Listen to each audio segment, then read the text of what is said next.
और आज गया में कार्यक्रम है पार्टी का, और पार्टी का कार्यक्रम का नाम जो है कार्यकर्ता दर्शन सह संवाद कार्यक्रम है, जहां गया जिले के सभी 10 विधानसभा क्षेत्रों से, हर ब्लॉक से, पंचायत से जो हमारे ज़मीनी स्तर के कार्यकर्ता हैं, उनसे हम लोगों की संवाद होगी। और संवाद का लक्ष्य यही है कि पार्टी की विचारधारा और संगठन को और कैसे ज़मीनी स्तर पर हम सब लोग जो है मिलकर के मजबूत करें और इसका विस्तार करें। पहली बार ऐसा कार्यक्रम है जहां नेतृत्व जो है सीधे अपने बूथ स्तर के, पंचायत स्तर के कार्यकर्ताओं से संवाद करेंगे। जो कमी बेसी होगी पार्टी उसको दुरुस्त करेगी। और अलग अलग विधानसभा क्षेत्र है, बड़ा जिला है गया, अलग अलग जगहों की अलग अलग समस्याएं होती हैं, लोकल इश्यूज होता है, उससे भी हमारे स्थानीय जो कार्यकर्ता हैं उन समस्याओं से भी जो है अवगत कराने का काम करते हैं। तो इस क्रम में हम लोग जो है गया आए हुए हैं और मुझे विश्वास है कि पार्टी जो है और संगठन के रूप में और जो है मजबूत भी होगी और इसका विस्तार भी बूथ लेवल तक जो है होगा, वार्डों तक जो है इसका हम लोग विस्तार करने का काम करेंगे। नीति आयोग का रिपोर्ट है, उसमें नीति आयोग की रिपोर्ट में देखिएगा बिहार जो है बेरोजगारी में, गरीबी में, पलायन में अव्वल राज्यों में। महंगाई सबसे बड़ी समस्या है, पूरा बिहार लगभग हम लोग घूमेंगे, इसके बाद 4-5 ही जिला बचेगा। महिलाओं से भी हम लोगों का संवाद चल रहा है और महिलाओं का यही कहना है कि महंगाई की मार जो है वो लोग झेल रही है, हर चीज़ महंगा हो गया है, लोग जो है परेशान है, छात्र नौजवान परेशान है पेपर लीक से, नौकरी नहीं है, बेरोजगारी चरम पर है। थाना ब्लॉक चले जाइए तो बिहार जो है भ्रष्टाचार के मामले में ये गंगोत्री बन चुका है। हर लेवल पर करप्शन जो है नीतीश जी के राज में चरम पर पहुंच चुका है। लोग भ्रष्टाचार से, घूसखोरी से लोग जो है परेशान हो चुके हैं। आप देखिएगा लॉ एंड ऑर्डर की स्थिति, तो अपराधी जो है बेलगाम हो चुके हैं। यहाँ क्रिमिनलों का डिसऑर्डर हो चुका है लॉ एंड ऑर्डर का। किसान जो है परेशान है, यूरिया खाद जो है मिल नहीं रहा, बिचौलिया जो है वो फसल ले रहे हैं, इससे भी बड़ी निराशा किसानों में भी है। हर एक वर्ग के लोग जो है इस मौजूदा सरकार से परेशान हो चुके हैं। जनता ने 20 साल मौका दिया, 20 साल कोई मामूली समय नहीं होता, और 11 साल केंद्र में। यहाँ बिहार के भी मंत्री हैं केंद्र में, आप देखिएगा लगातार डबल इंजन की सरकार चल रही है, 2-2 उप मुख्यमंत्री हैं, फिर भी इस सरकार में कोई काम नहीं हो रहा। हम लोगों का जब 17 महीने जो कार्यकाल था, वही छात्र अभ्यर्थियों के चेहरे पर खुशियां होती थी, उम्मीद होती थी, वही गांधी मैदान पटना का लोगों के हाथ में नियुक्ति पत्र मिलता था, रोजगार मेला लगता था।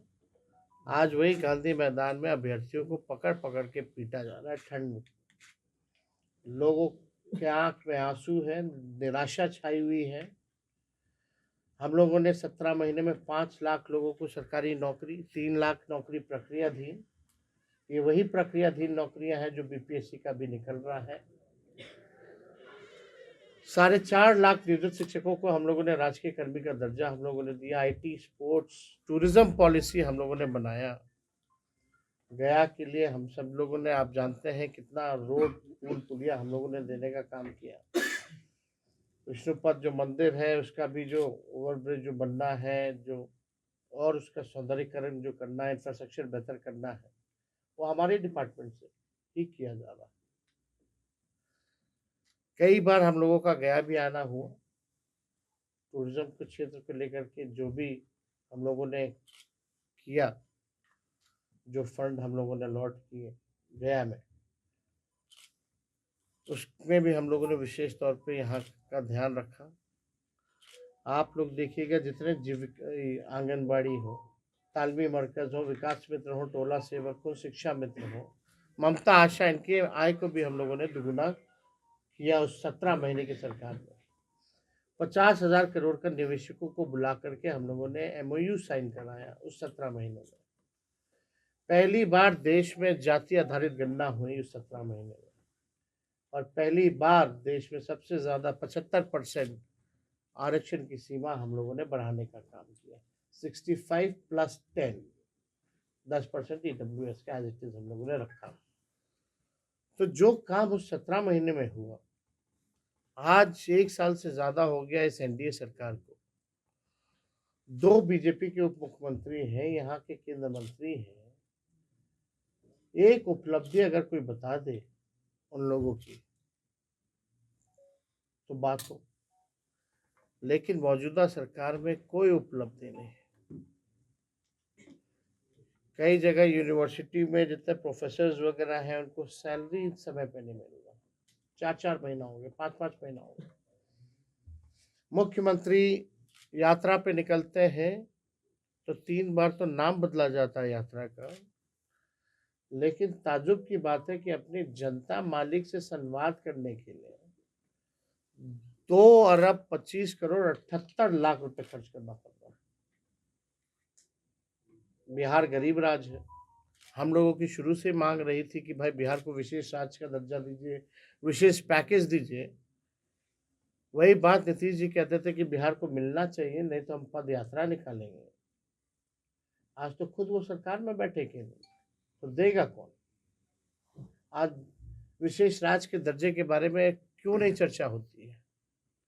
और ये जो यात्रा पे आप कहते हैं गरीब राज्य है, 2 अरब 25 करोड़ 78 लाख रुपए आप खर्च कर रहे हैं, और वो भी ग्रामीणों से नहीं मिलते, ना जनता से मिलते, ना संवाद करते। वही पटना में जो चंद अधिकारी हैं रिटायर्ड वगैरह, उन्हीं को लेकर के घूमते हैं। तो ये पैसा जो है अधिकारियों की लूट की छूट की यात्रा है। ये प्रगति यात्रा नहीं, ये दुर्गति यात्रा है। कई मुख्यमंत्री जाते हैं, सजावट हो जाती है, टेम्परेरी पे भाड़ा पे सामान ले आया जाता है, फिर उठा करके ले जाया जाता है। कितने तस्वीरें आप लोगों ने दिखाने का काम किया है कि क्या स्थिति रही, और किससे संवाद कर रहे हो? पत्रकारों से अगर वो कुछ कहना भी चाहते तो 2 मंत्री जो है, एगो रिटायर्ड अधिकारी खींच के ले जाता है, चलो चलो हो गया, बहुत हो गया। वीडियो है, हमने ट्विटर पर डाला है, आप लोगों ने भी देखा होगा उस वीडियो को। तो ये स्थिति है। तो इन लोगों के पास कोई विजन नहीं है, कोई रोड मैप नहीं है, इन लोगों के पास कोई ब्लूप्रिंट नहीं है कि बिहार को आगे कैसे ले जाए। नीतीश कुमार जी थके हुए हैं, इस टायर्ड, और गवर्नमेंट रन कर रहे हैं रिटायर्ड अधिकारियों के साथ। और पूरे बिहार में DK बॉस ही असली सुपर CM है। DK बॉस जो है वही सुपर CM है। और आप कह सकते हैं कि जितना ब्लॉक थाना में भ्रष्टाचार हो रहा, ही इज द बेनिफिशियरी। वही बेनिफिशियरी है। जो ट्रांसफर पोस्टिंग का जो खेला बिहार में हो रहा है, उसके बेनिफिशियरी वही है। मुख्यमंत्री केवल अब उनका चेहरा आगे करके कुछ लोग जो है सरकार जो है रन कर रहे हैं। जरूर करेंगे, और हमारे पास एविडेंस है, पुख्ता चीजें कैसे ये खेला हो रहा है, DK बॉस कैसे वसूली हो रहा है, DK टैक्स कैसे लग रहा है बिहार में, इसके बारे में जरूर सबके सामने सार्वजनिक हम जरूर ये दिल्ली में RJD की भूमिका क्या है? अखिलेश जी तो कांग्रेस के बजाय आम आदमी पार्टी को, हम लोग चुनाव नहीं लड़ रहे हैं। तो इंडिया गठबंधन का क्या मतलब स्ट्रक्चर रह गया है? कितनी बार हमने जवाब दे भाई, इंडिया गठबंधन मतलब कांग्रेस अलग थलग बिहार में है ना, हम लोग इंडिया अलायंस। आप बिहार के पत्रकार हैं, सर ये दिल्ली वाले लोगों को ज्यादा हम लोग तो है ना बिहार में इंडिया अलायंस। कांग्रेस है अभी आपके विधायक को बड़का इंडिया अलायंस में तो बिहार में है ही ना हम लोग शुरू से ही। सर आपके विधायक को बड़का बंगला मिला, हम मुख्यमंत्री अपने से बंगला दिया आपके विधायक को। आपके जो विधायक थे पहले चेतन आनंद की बात कर रहे हैं, बड़का बंगला मिला है उनको, जो गर्दनी बाग में मंत्री कॉम्प्लेक्स है। कल को अपने घर में क्यों ना बुला ले भाई, उनका सरकार है, उनकी मर्जी। चेतन आनंद का आरोप है कि आरजेडी में आंतरिक लोकतंत्र नहीं है, विधायक से भी बात तेजस्वी जी नहीं करते हैं। मेरे साथ बैठ के तो गाना गा रहे थे। पशुपति पारस महागठबंधन के हिस्सा होंगे क्या? देखे वो वीडियो? सर पशुपति पारस महागठबंधन के आपको हिस्सा क्या होंगे लगता है? सर पशुपति पारस महागठबंधन की नजदीकियां बढ़ी है, जो आप लोगों के साथ में नजदीकियां बढ़ी है पशुपति पारस का, क्या आने वाले दिनों में नजदीकियां देखा? अरे हम लोगों का देखिए भाई, पुराना रिश्ता तो है ही ना, अभी से तो है नहीं पारिवारिक रिश्ता। अब वो भोज पे बुलाए थे तो इसलिए हम लोग गए थे, लेकिन कोई पॉलिटिकल चर्चा भी नहीं हुई। सर सुनील सिंह मामले में सुप्रीम कोर्ट ने जो रिजल्ट था उसको होल्ड कर दिया है, इस मसले को आप कैसे देखिए, हम तो अदालत का शुक्रिया अदा करते हैं और हम सब लोगों को न्यायालय पर पूरा भरोसा है कि इंसाफ होगा। लेकिन आप बताइए, केवल पलटू राम कहने से आप सदस्यता किसी का ले लीजिएगा? उन पे आरोप क्या है? बिहार में कौन ऐसा व्यक्ति नहीं है जो नीतीश जी को पलटू राम नहीं बोलता? वो तो हम आदर करते हैं, सम्मान करते हैं उनका व्यक्तिगत तौर पे। लेकिन आप अगर पलटू राम कहने पे सदस्यता ले लीजिएगा, ये तो तानाशाही है ना, तेजस्वी जी ये तो अन्याय है। और इस तरह का काम अगर होगा तब तो कोई बचेगा ही नहीं।